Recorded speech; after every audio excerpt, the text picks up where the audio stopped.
Welcome to Drink Beer, Think Beer, the podcast that gets to the bottom of every pint. I'm John Hall, and this week the show is coming to you from Bellingham, Washington, where I'm talking with Austin Umbinetti-Hutton, the head brewer of Aslan Brewing. We're going to take a stroll down memory lane, extol the virtues of ale and lager, and celebrate the community of beer. But first, All About Beer is back online and producing original content for beer enthusiasts and professionals. Visit allaboutbeer.com to see the latest. And if you want to support us in that endeavor, we've set up a Patreon for both readers and professional companies in the beer space. You can check out patreon.com/allaboutbeer to learn more. And for more audio content, search All About Beer on your podcast platform of choice and listen to the shows that are now available. We're able to bring you this show each week, thanks to the companies that support independent journalism in the beer space. You can learn more about our surprisingly affordable rates by emailing info@allaboutbeer.com. Speaking of that, today's episode is sponsored by New Holland Brewing. Did you know that the term dragon's milk has been around since the 17th century? It was used to describe potent ales and elixirs that were worthy of celebration, a reward at the end of a hero's journey. New Holland Brewing Company is proud to continue that tradition today with Dragon's Milk Bourbon Barrel Aged Stout, clocking in at a robust 11% ABV and featuring notes of roasted malt, chocolate, and vanilla. The legend of Dragon's Milk continues to grow, and we'll raise a glass to that. Learn more, and you can find Dragon's Milk near you by visiting dragonsmilk.com. As the sojourn through the Pacific Northwest continues on the show, I'm thrilled to air this episode of the podcast that was recorded in Bellingham, Washington, at the Aslan Brewing Depot, where head brewer Austin Umbinetti-Hutton joined me before a live audience on a wide-ranging conversation about his career, the beer Aslan is making, and the importance of community and creativity. Plus, a little bit more thrown in for good measure. Here's our conversation. No, that's fine. And the motorcycle. And the motorcycle. I love that you have a parade. Austin, thanks for having me. Thanks for the hospitality. It's great to be back here at the Aslan Depot, which I haven't been for, I guess, since 2018. And it looks different. It does. Very different. The last time I was here, I've now made this joke to multiple people, and it's not getting funnier. But I've made this joke that the first time that I was here, it looked like Dorian Gray's parlor room. And I felt like there was crushed velvet on the walls, and there was leather seats, and there was a very young-looking British man just kind of lurking in the corners. I don't see him now. He was employed by Aslan. Okay. Yeah. Yes. We had to let him go during the pandemic. Just, the overhead, the expenses. No. He was the hype man, like the guy from Mighty Mighty Boss Tones who would just dance around in the background. Exactly. And, it was either Will or him, and we picked Will. Wouldn't it be great though if we could get to a place in American craft beer where there is just a guy who is paid to sit on a bar stool and act like an extra in an Adam Sandler movie and just be hell yes. Every time somebody, I'm in. Pick me. You want that job? I mean, if you could have that job at any brewery in America, to just sit at the bar for, let's just say 4 hours during peak time, right? Ooh. Not enough to get like totally pickled, and enough to like support your side hustles and everything else like that. If you could be the hype man at any brewery, aside from here, what's the dream? The dream? God, there's so many. Mm-hmm. They're like, I think the first one that comes to mind, I would probably do that for Odell. That was really? Odell got me through college. It was through their beer. Through the beer. Okay. No, they didn't pay me to get through college. No. I was going to say, Doug and Winnie were... This education is not brought to you by Odell. But yeah. What is it about that brewery? Their IPA was an IPA that kind of got me to like understand the IPA at that. This was in, like 2013, 14. Before that, 2012-ish, of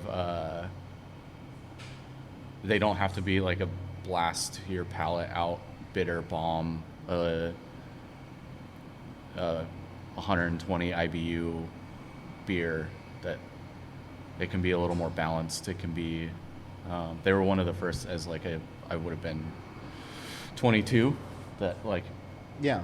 understanding that can be how an IPA is. And you're talking 2012. Yeah. Because I remember 2012, and that was the IBU wars. That was everybody trying to, that was the pendulum swinging from, we had these 12 to 20 IBU beers, mass-produced, one-size-fits-all kind of thing, and all of the brewers were saying, well, fuck you, we want, 125 IBUs, and we want all this. And it was that, sort of that extreme time. So from an early age, as a drinker, you went to balanced. Absolutely. Yeah. One of the first IPAs, if you can even call it that I had was Arrogant Bastard. That's pretty aggressive. And yeah, it was a gift from a friend. I didn't know what I was getting into. Yeah. And it blew my mind in all directions. I didn't really know what was going on. I didn't know if it was a good beer or a bad beer. And I think after that, it was like the search for an IPA that felt like that, but wasn't, didn't shatter everything after drinking it. As a beer drinker, and obviously being in Colorado, then what was the appeal to the IPA, even in 2012? Because mass-produced, like you could still, Bud has a plant there. I mean, it's not like there is a lack of the macro stuff. No, absolutely. And it seems like IPA was a gateway for so many brewers. And I'm curious as to like drinking Arrogant Bastard and then drinking Odell, like what was the appeal for you? I think, like you said about bookshops, is like having that local option was really awesome. And even just rooting for the small guy, even if they weren't local. In Colorado, Stone was 2,000 miles away, but it was still felt better to buy than buying Bud's attempt at an IPA or whatever they were trying to do at the time. I don't know if they ever actually did. No. They're like, Coors did Batch 19, but that was like... I remember that. Was that the lager. Pre-pro? Was that the pre-pro? Yeah. Their marketing campaign was a basement got flooded and papers floated to the surface, and we found this recipe that had been lost for 90 years, and we decided to brew a beer. And it's like, if you're doing ink on paper 90 years ago and water touches it, that's game over, man. Like that's not. They're Coors. They're AB. They didn't like. They have me magic. Asking those questions. They have magic. Yeah. They know how to. All right. As we're talking here, I'm going to do that because I was just moving your mic. Yeah, That's all right. When you discovered Odell and their IPA, had you been thinking about a career in beer? Oh, man. I had dreams.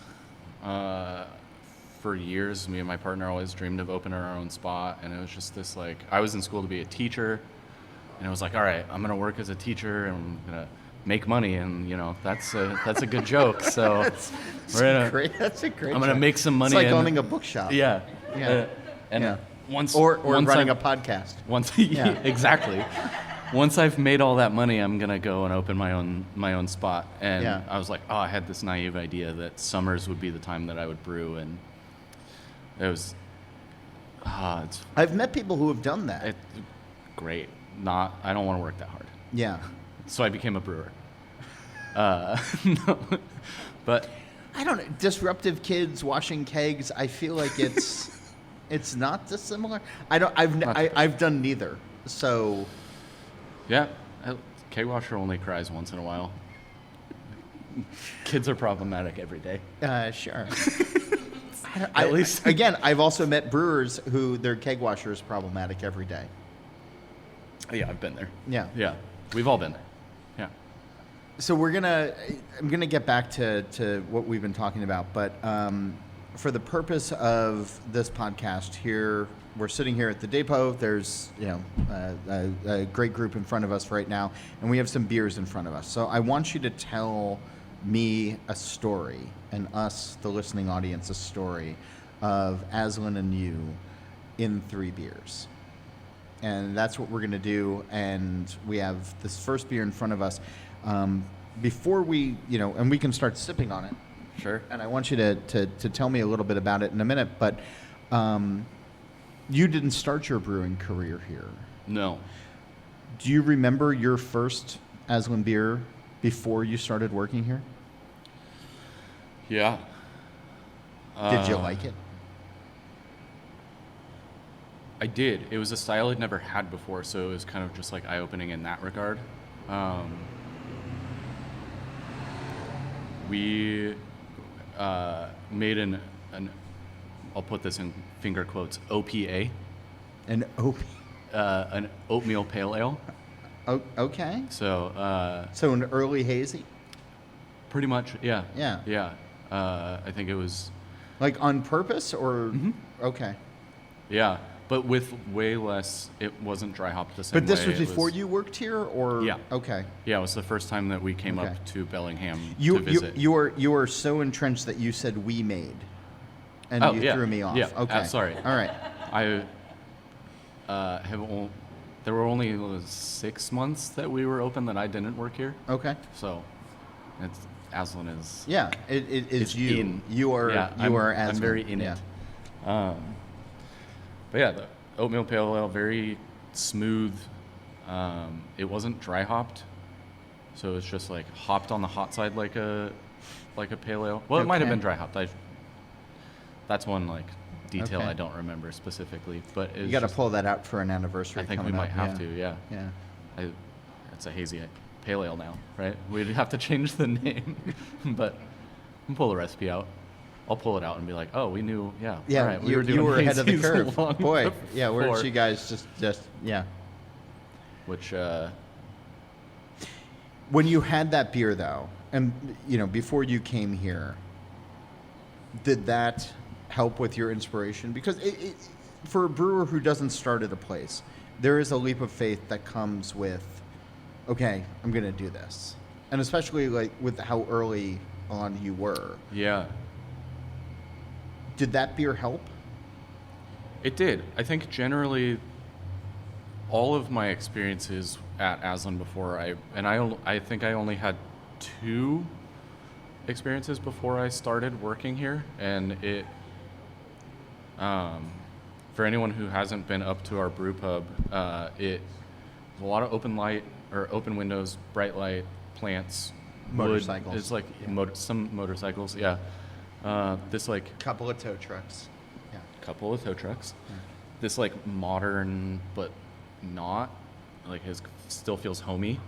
And that would have been in 2014 Mhm. that I would have gone, and so that was kind of this time in the beer industry where like the beer was starting to kind of figure itself out, and breweries were making better and better beer, and they were looking to the tap room to like make a statement. Yeah.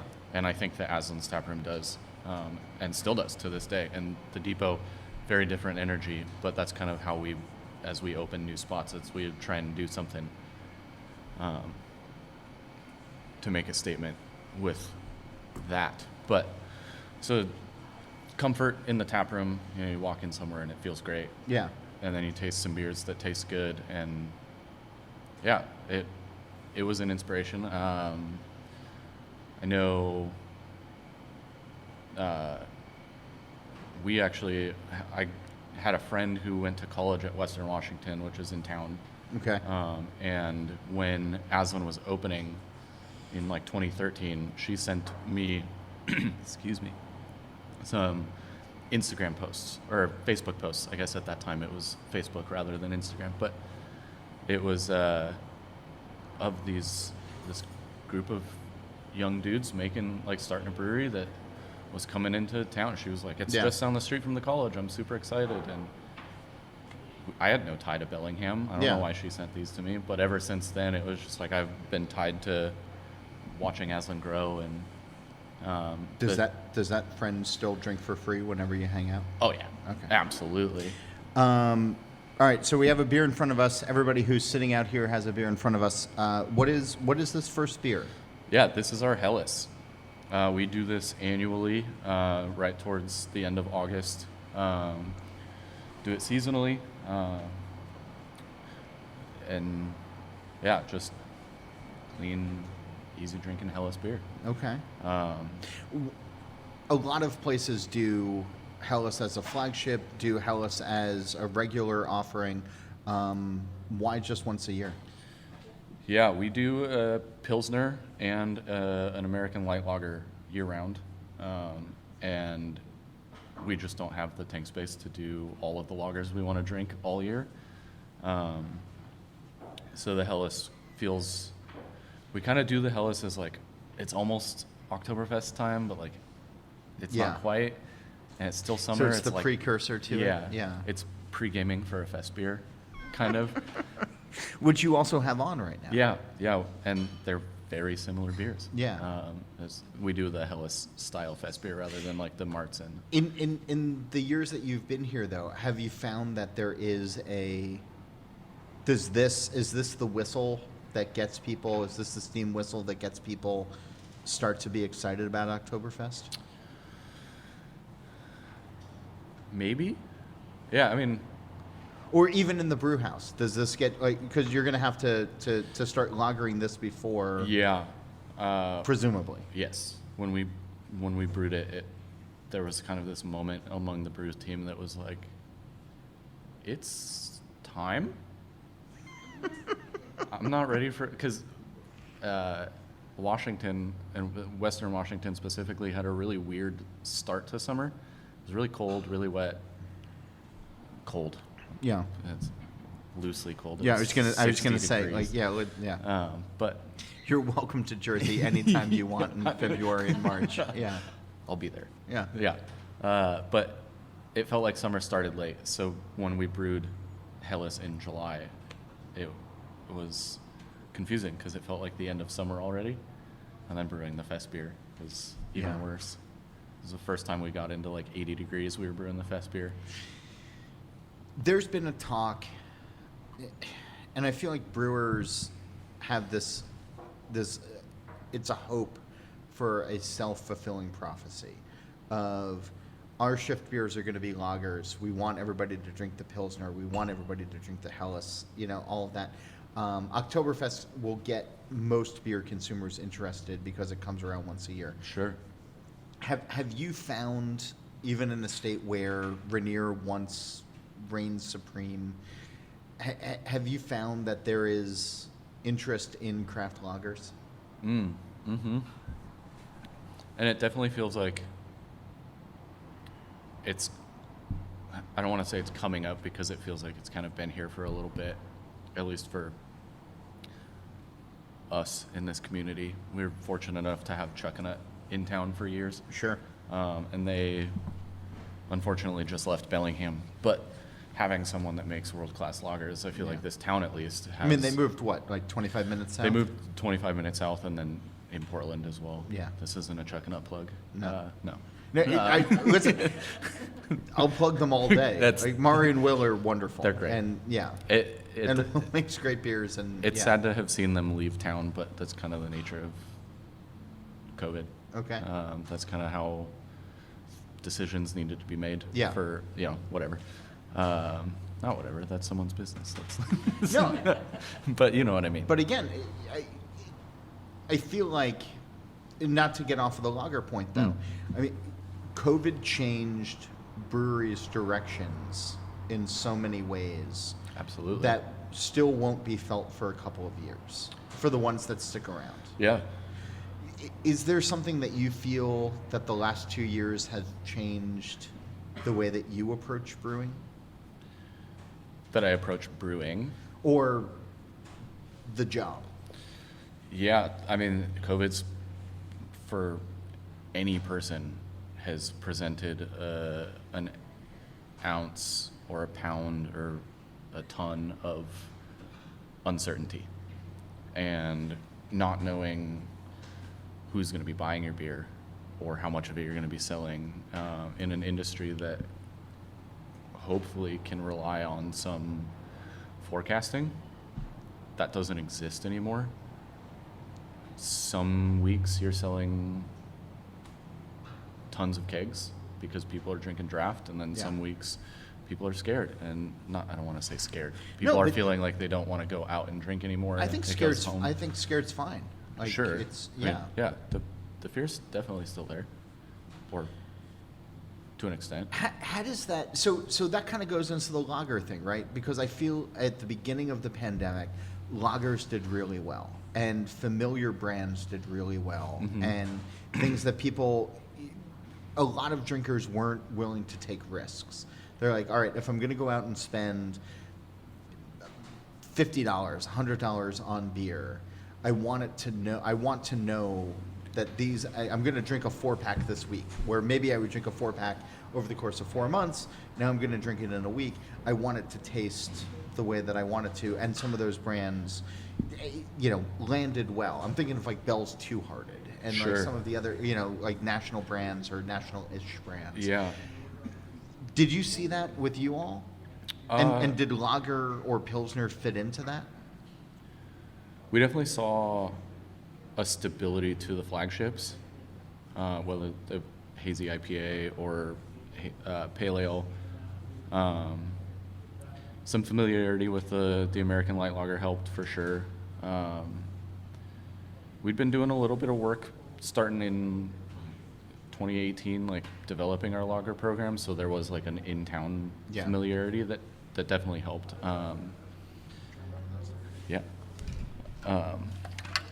Thank you. I'm gonna open a hop water right now. Hop water. Yeah.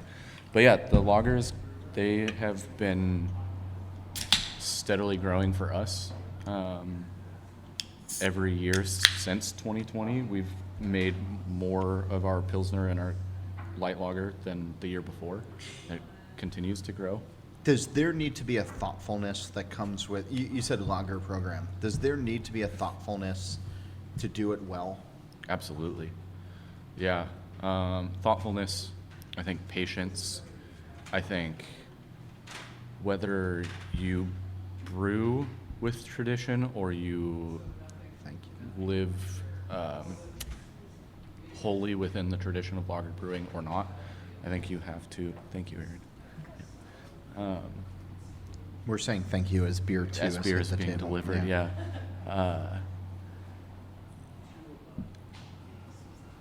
There's no hiding in lager beer, right? And as brewers, we all know that. But this, like, we're about to drink an IPA, and there's ways to cover flaws in there, and so thoughtfulness is a great way to look at it. Yeah. Is there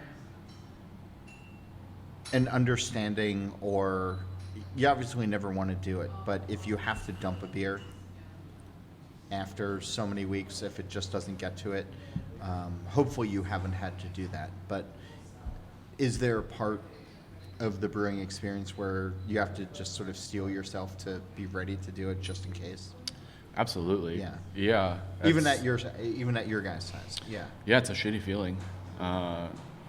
You never want to do it, but you set standards for yourself, and I think that's how you keep getting better, is you constantly trying to live up to the standards that you set for yourself, and if you don't,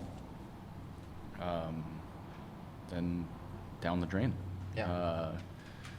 And that's, I think, as you see breweries or as this industry grows, you see breweries that are smaller and smaller taking the step into quality control to take a quantifiable approach to brewing, rather than just, oh, this tastes good, or my palate says it's good to go, so we're going to crash this tank and put it out to market, and then someone can't taste diacetyl, and you just put out a diacetyl bomb.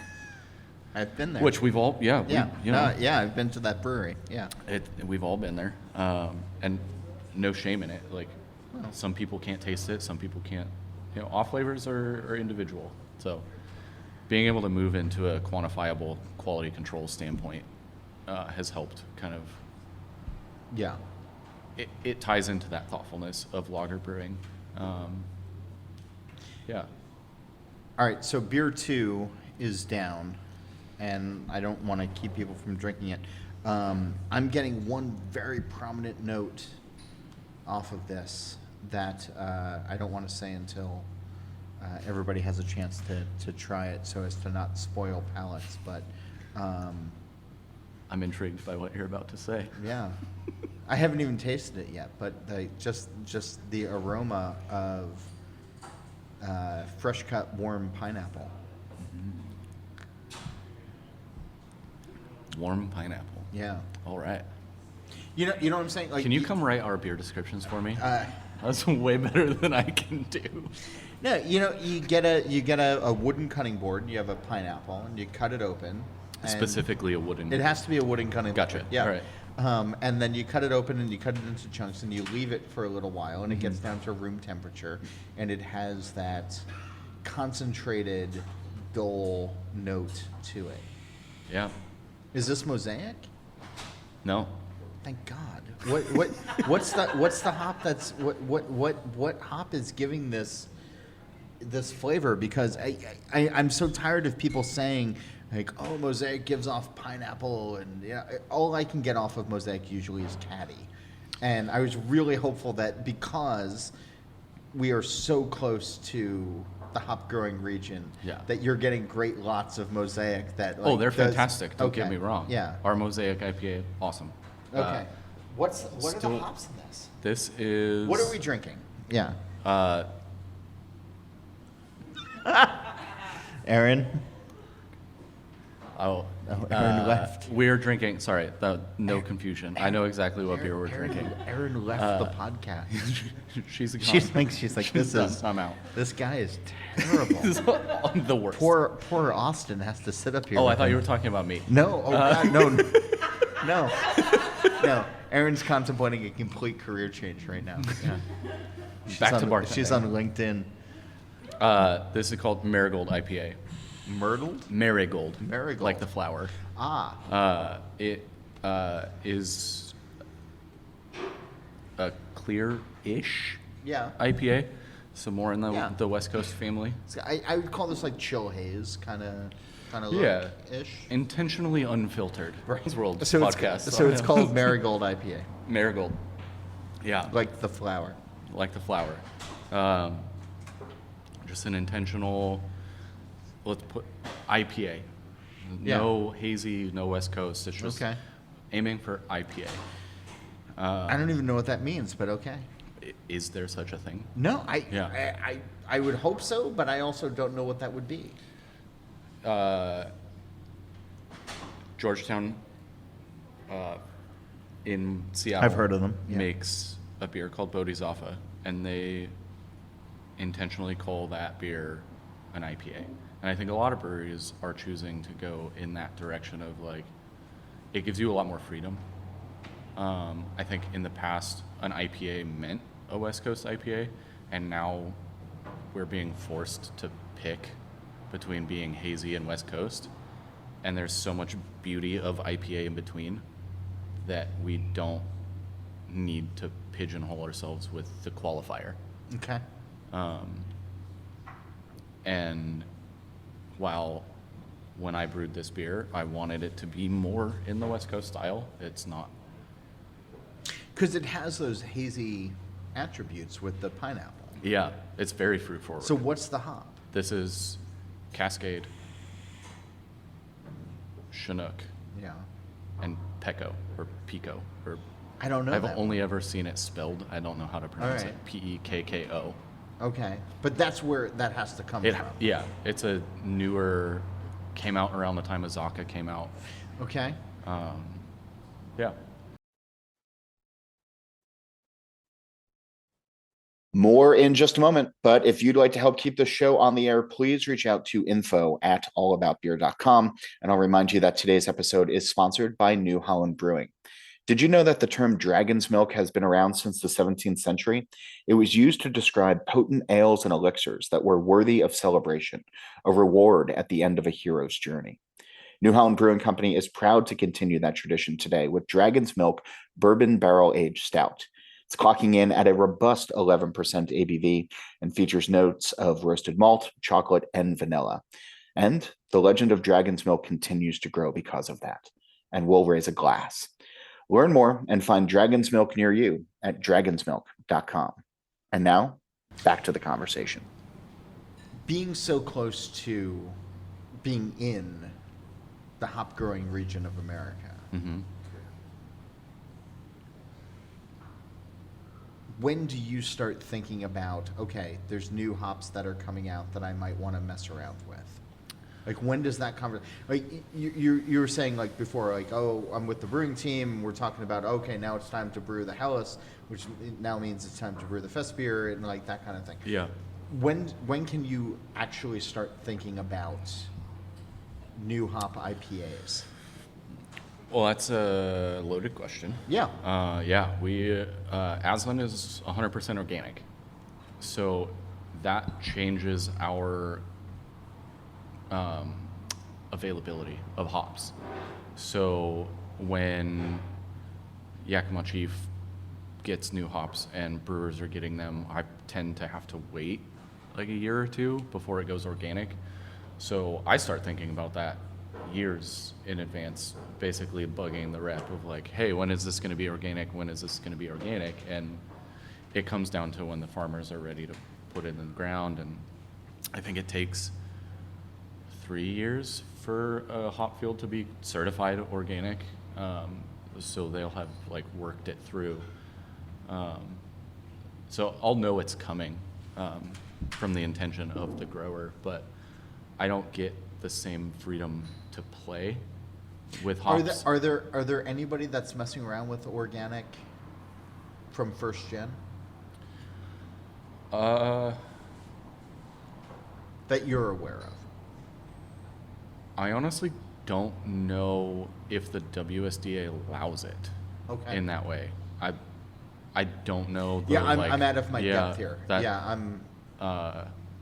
Me too. Yeah. Yeah. I'm swimming in the deep end without a noodle. I know quite a bit about the organics in Washington, but we also have a person who helps with compliance, and she's fantastic. So I can't say that I knew about you all being organic beforehand. And I don't know if that's something that is just not, you don't hit it over people's heads. Like I remember, like, there were very early on, there were breweries that were really banging that drum, and a lot of them aren't around anymore, kind of thing. Yeah, early organic brewing was really, to put it frankly, bad. Okay. Well, and I don't want to put that on brewers or producers or farmers. Like, I think there was just a generalized everything didn't go right. No, we're going to put it on the motorcycle. It was guys the motorcycle people. Yeah, it was their fault. You're right. No, I remember going to a brewery a decade ago or longer. It was one of the first organic brewery I went to, and everything tasted like dirt.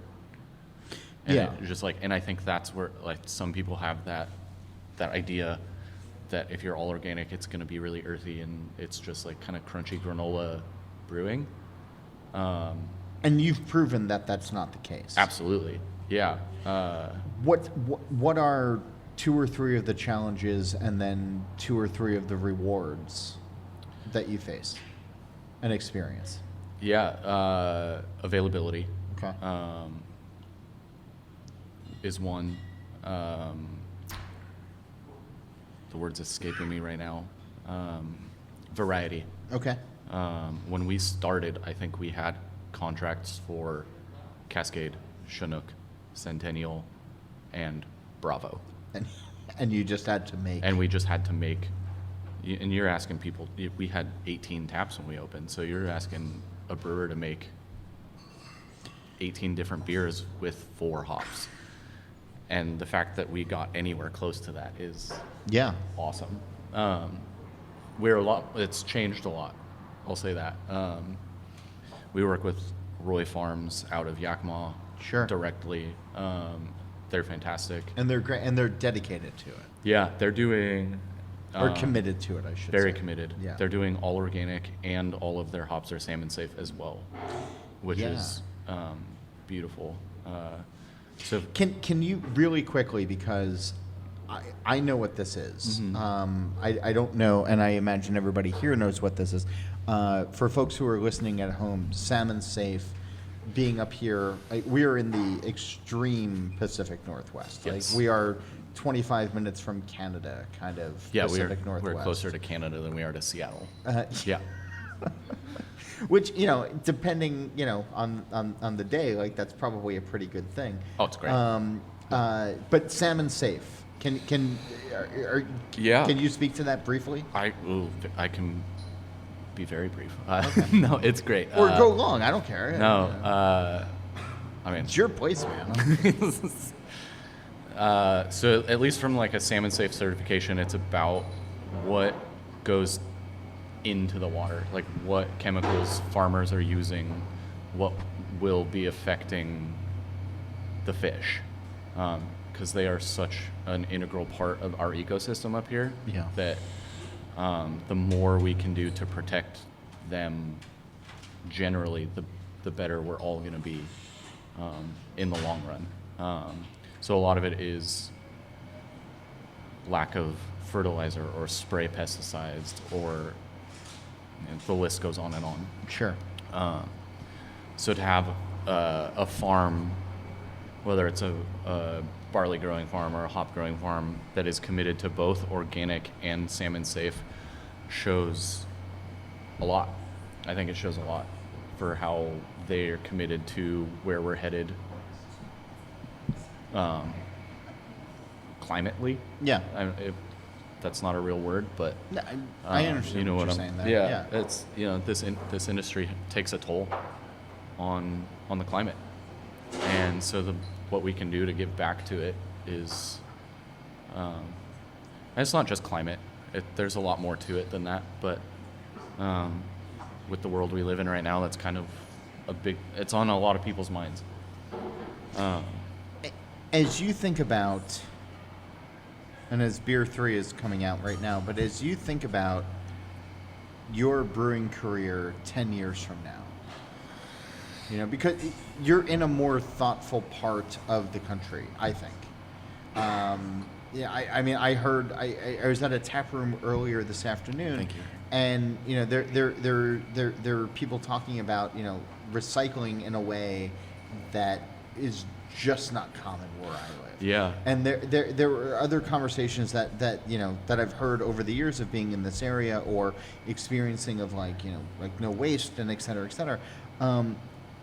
As you think about your future as a brewer, are you thinking a couple years ahead of how you can be more sustainable, but also lessons that you can then send out to the rest of the country? Because it's cool if you're doing it here, Yeah. but if we're not doing it in northern Jersey, what the fuck's the point? Yeah, no, I mean, that's a great question.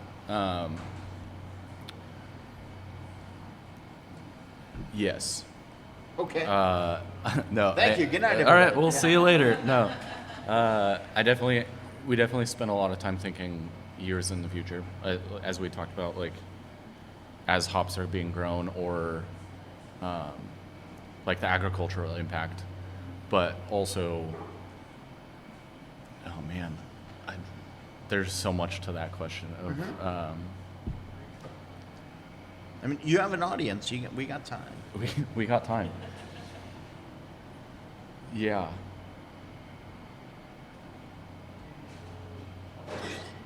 I lost my train of thought. All right. Yeah, You want to talk about Beer 3 and we'll come back to it? sure. All right. Yeah. Some sort of delightful sour. Is it sour? Tart? This is a beer. Tangerine? Yeah. It's a foeder aged saison that has now been in bottles for 3 years, 2 years. Really?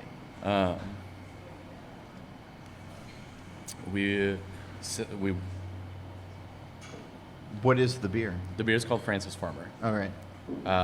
In 2017, we won gold at World Beer Cup Okay. for this saison, and we've made it up until the pandemic when barrel beer became more difficult.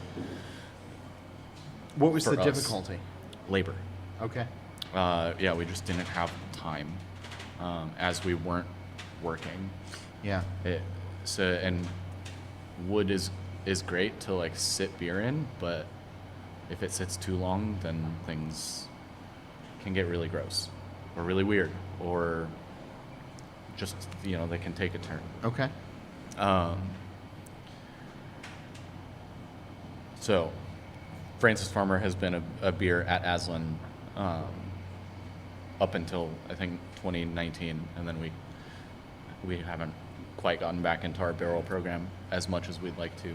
But yeah, it's an oat-based saison that we do in a foeder, or we did in a foeder. We don't have the foeders Guys anymore. are big on oats. What's that? Big on oats. We love oats. Yeah. In the same availability of organic ingredients. yeah, oats and wheat.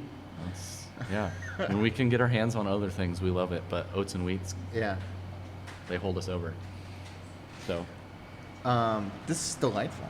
I am getting like a tangerine thing. There's a like kind of like an apricot. There's a lot of like stone fruit, like white stone fruit. And yeah, when you had mentioned sour and the aroma, I was a little concerned because it's not intended My to apologies. be. No, That wasn't not at all. Yeah. It smells tart. Yeah. And to drink it and have it not be that way is what we want. Yeah. Because it's Brett saison. I should And it throw hits that in those there as salivatory well. glands. Like it really kind of gets everything. Yeah. It gets the palate working in a good way. So this, I think, having now had all three beers, this is kind of a showcase to me of what I think Aslan is. All right.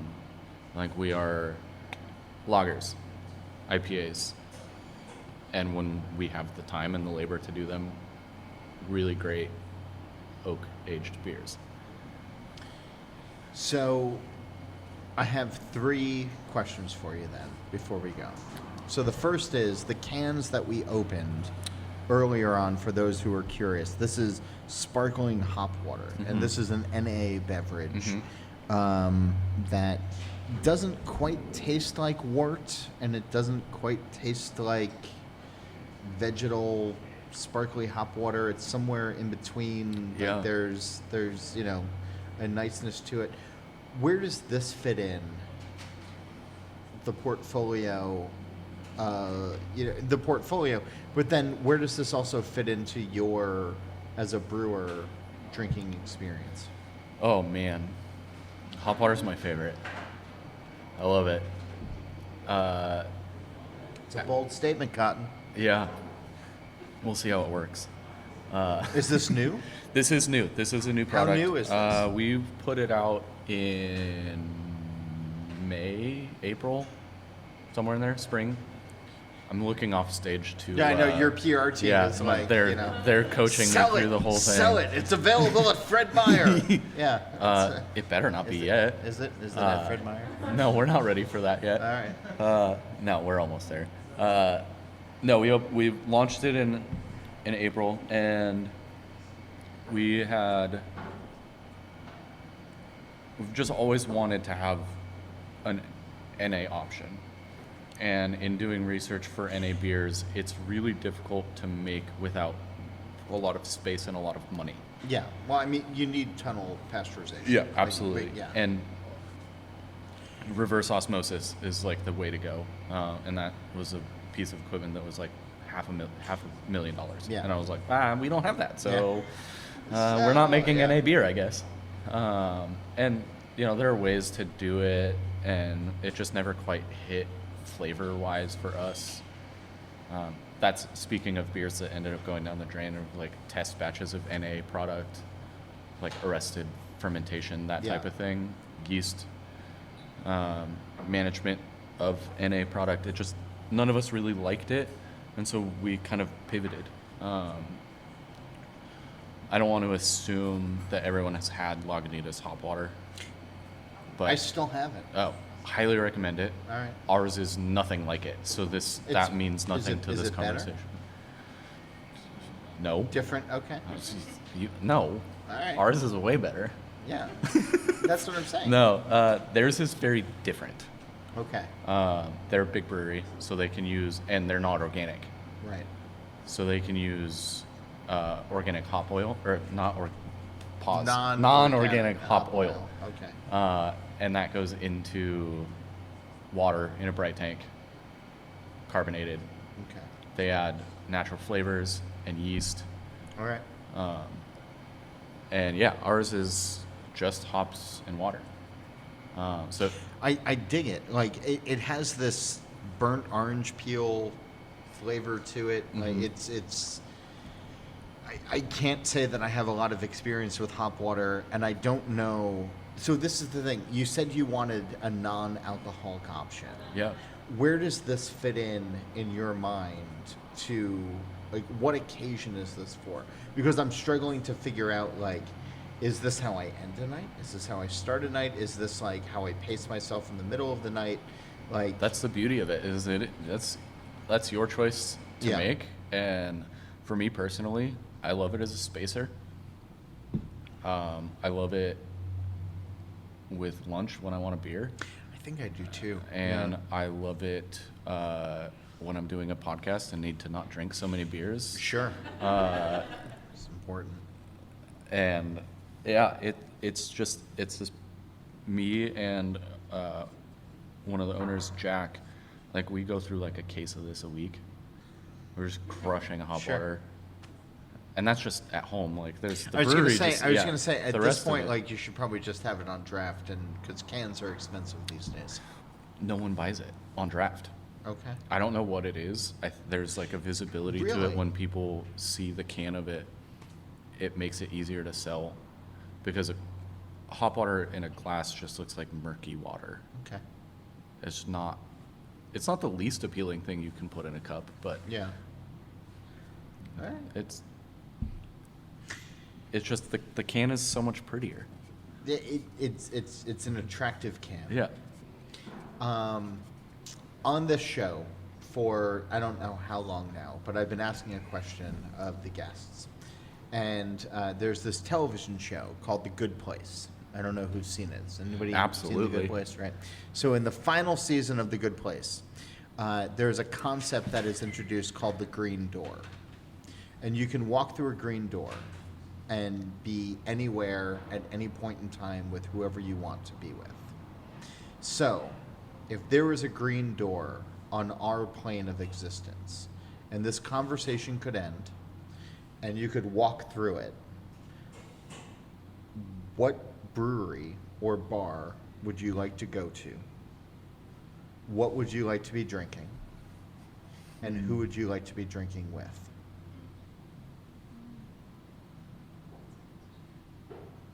Wow.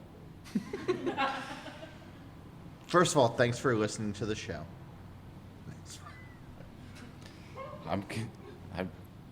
Wow. Man, there's so many directions I want to go with that.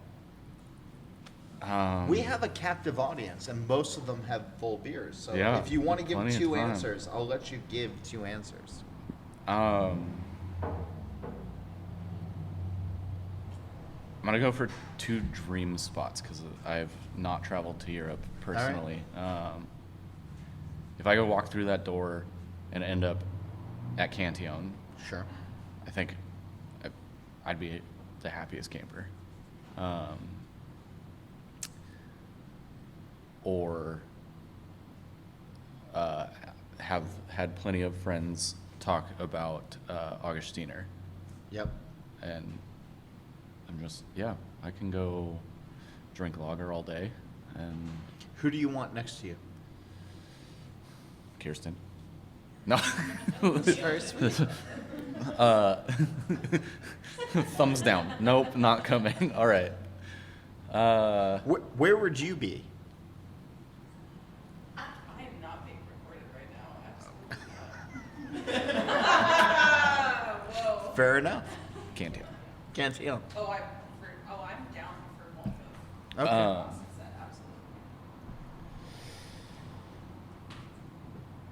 absolutely. Okay. Man, I think Dave, you know we're going back to New Belgium. That's where the Green Door is leading. oh sure, New Belgium is that's a fine Alright. Green Door brewery as well. All right. So you go back to New Well, Belgium. speaking of people to sit and have a beer with, I think sitting and having a beer with Lauren Salazar would be amazing. 100%. I've had the pleasure of meeting her. She's lovely, but not in like a lengthy context. Okay. And she's a genius. Yeah, She's a wizard. she is. And there are countless brewers that I would love to sit and have a beer with. Yeah, we could be here all night. All right. I don't know. That's such a great question. All right. Well, you can come back to me Yeah, I later think- on with it Yeah. as you have a chance to think about it. So then my final thing to sort of bring this back home, because we now have Underberg and Full Pints in front of us, which means that it's time to go do a book signing, is Thanks, Aaron. I wonder if your early experience with Odell, if there is a part of you as a brewer that thinks, okay, there's kids at Western Washington right now. There's kids who are going to turn 21 who walk into a brewery right now. Are you brewing beer for them? Are you brewing beer that you hope puts them on, if not a career path similar to yours, but a flavor path similar to yours? Does that ever cross your mind? Absolutely. Yeah. I might not put it in those words. Okay. I think in some capacity I am brewing beer for Austin in 2012, because I would never have believed that I would be where I am today 10 years ago. So I'd always just dreamed about being in the industry and was fighting for it, and here we are 10 years later. But I like to think about making a beer that that person would have drank and how that would look for them, because I wasn't in the industry at that time. So it was just like, hopefully they would come down to the bar and taste Marigold and be like, great, that's a fucking awesome IPA, and I'll have 2 of them and bike home and Yeah. see you later. And it is awesome working at a place that is so close to campus, because we do get kind of this like smorgasbord of Bellingham and college. Yeah. Right, the Curious College. Yeah, and I don't work up front, so I don't know if that's a good thing or a bad thing. Bartenders can say Good whether thing, that's bad good thing. or bad, but Yeah, it's middle thumb. Megan's over here giving a full middle thumb. It's middle thumb. But yeah, I hope that someone comes in and loves those beers. I mean, Jacob, no. If I can make it personal for just a hot second. Sure. My sister is dating someone new whose favorite beer is Rainier. Okay. And they have just fallen in love with our light lager. And so I thought it was going to go a different no. way. Okay. Well, they also have fallen in love. It's like a whole Okay. thing. We can go into I was that like- story I was later like- if we want, but And that's we're- not what this is about. I really thought you were going to say, and we're going to miss her at Thanksgiving. Well, yeah, she's not allowed anymore. No. We put that in quotations. Right. Yeah, he's fallen in love with the light lager, and I think that that's a flavor path. That's the conversion to craft, if you will. Sure. Is like, that sounds so bad in like a religion, but here we go. A little bit. But it's not like that. Before craft, I didn't know what I was doing with my life, and here we are 10 years later. Amen. And now I'm going to retire. See you guys later. Thank you, Cascade. Yeah. Praise Pete. Indeed. Yeah, praise Pete. Is that are we talking about Pete's Wicked? Sure, yeah. No, who'd you say? I said praise be. Okay. I don't know Anyway, who Pete is, all right. but he can have a beer I was with saying Pete He can have a Schlossberg. beer with me I thought anytime. Pete Schlossberg was like canon. It doesn't matter. I'm gonna cut this out too. Wait. Pause. Quiet. Austin, thanks so much. Thanks, John. That's been a pleasure. Because I'm going to cut out that first part of it. So it's fine. Thanks for doing this. And thanks for all of you for hanging out with us on a wonderful Thursday night here. Please, Ponderosa Books is hanging out. Anybody who is coming to Bellingham beyond tonight, first of all, come visit the Aslan Depot. But also, I had the chance to come to Ponderosa Beer and Books before coming here tonight. And my God, what a cool spot. And the best. Beer and books, there are a handful of bookstores that also have a great beer selection throughout the country. And I can say now, having visited unequivocally, that Ponderosa has joined those ranks as the must-visit places if you like good literature and good beer. So support your local bookstores, support your local breweries. Austin, thanks so much. Thanks everybody for being here tonight. And Thank you. Yeah, let's all go have a beer. I'll mention that Aslan is in the Craft Brewery Cookbook, which is available where fine books are sold. Get a copy today. And if you have guest suggestions or feedback, you can always email me. It's John Hall, that's JOHNHOLL @allaboutbeer.com, or you can get with me on Twitter at John_Hall. A reminder, All About Beer is on Facebook, Twitter, and Instagram. Just follow along at All About Beer. And of course, This Week in Rauch Beer is also online. The Facebook group is easy to search, and on Twitter and Instagram, it's at TW Rauch Beer. We're able to bring you this show each week thanks to the companies that want to support independent journalism in the beer space.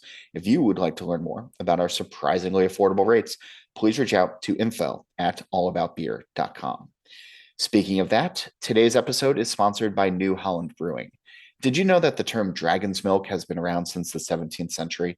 It was used to describe potent ales and elixirs that were worthy of celebration, a reward at the end of a hero's journey.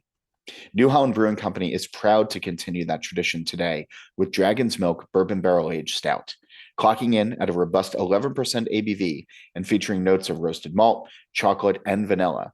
The legend of Dragon's Milk continues to grow, and we'll raise a glass to that. Learn more and find Dragon's Milk near you at dragonsmilk.com.